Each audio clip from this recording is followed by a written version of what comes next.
Zee 24 तास एक पाऊल पुढे। देशविदेशातल्या घडामोडी झटपट।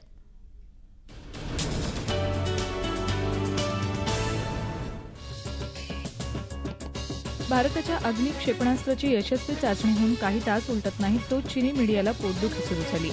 लष्कर कितपत तयार आहे, क्षेपणास्त्राची सक्षमताही वाटत नाही, असे अनेक प्रश्नचिन्हही प्रसारमाध्यमांनी उपस्थित केलेत।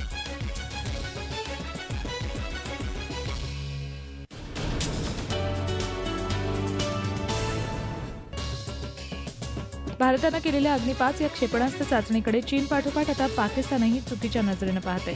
भारताचे शेजारी राष्ट्र असलेल्या पाकिस्तानमधील माध्यमांनी म्हटलंय की अग्नि 5च्या चाचणीनंतर शस्त्रास्त्र खरेदीची चुरस लागेल आणि त्यामुळे जगभर युद्धाच्या तयारीसारखी स्थिती राहील।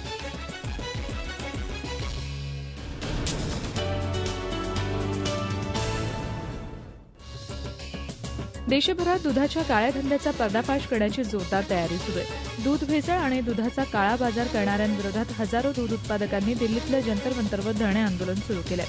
24 एप्रिलपर्यंत सरकारनं आपल्या मागण्या मान्य केल्या नाहीत तर आंदोलन तीव्र करण्याचा इशारा दूध उत्पादकांनी दिलाय।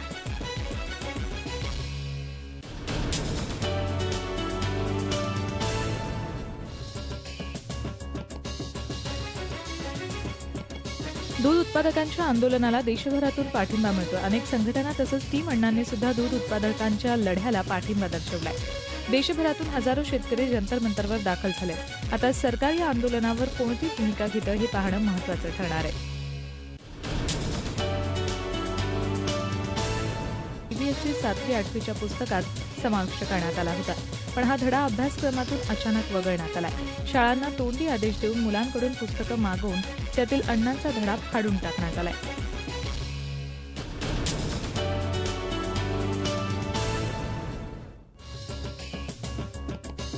गेल्या काही दिवसांपासून कोणत्या ना कोणत्या कारणांवरून केंद्र सरकारला वेठीस धरणाऱ्या पश्चिम बंगालच्या मुख्यमंत्री ममता बॅनर्जी यांनी राज्यपाल विशेष आर्थिक सवलत देण्यासाठी सरकारला 15 दिवसांची मुदत दिली आहे। माझी सहनशक्ती संपत चालली असा गर्भित इशाराही ममतांनी सरकारला दिलाय।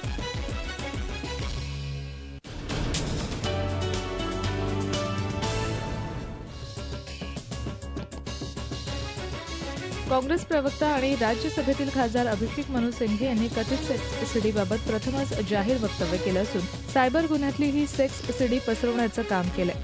हे असंच होत राहिलं तर भविष्यात सर्वच जण बर्बाद होतील असं त्यांनी सांगितलंय।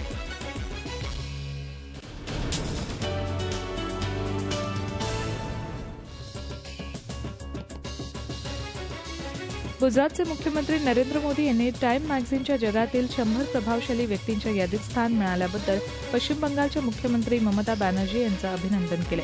मोदी यांनी ट्विटरवर अभिनंदनाची प्रतिक्रिया व्यक्त केली आहे।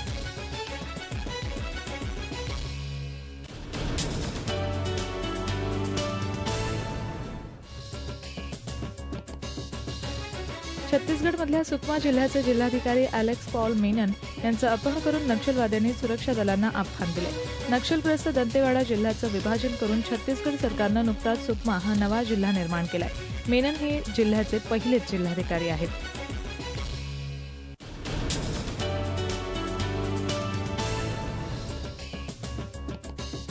केंद्र सरकारकडून मिळालेल्या लेखी आश्वासनानंतर 22 एप्रिलपासून होणारा पेट्रोल पंप चालकांचा संप टळलाय।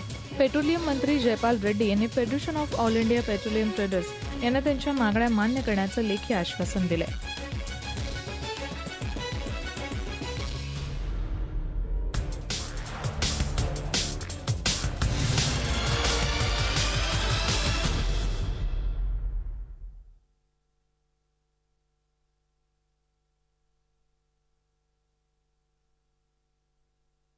झी 24 तास एक पाऊल पुढे।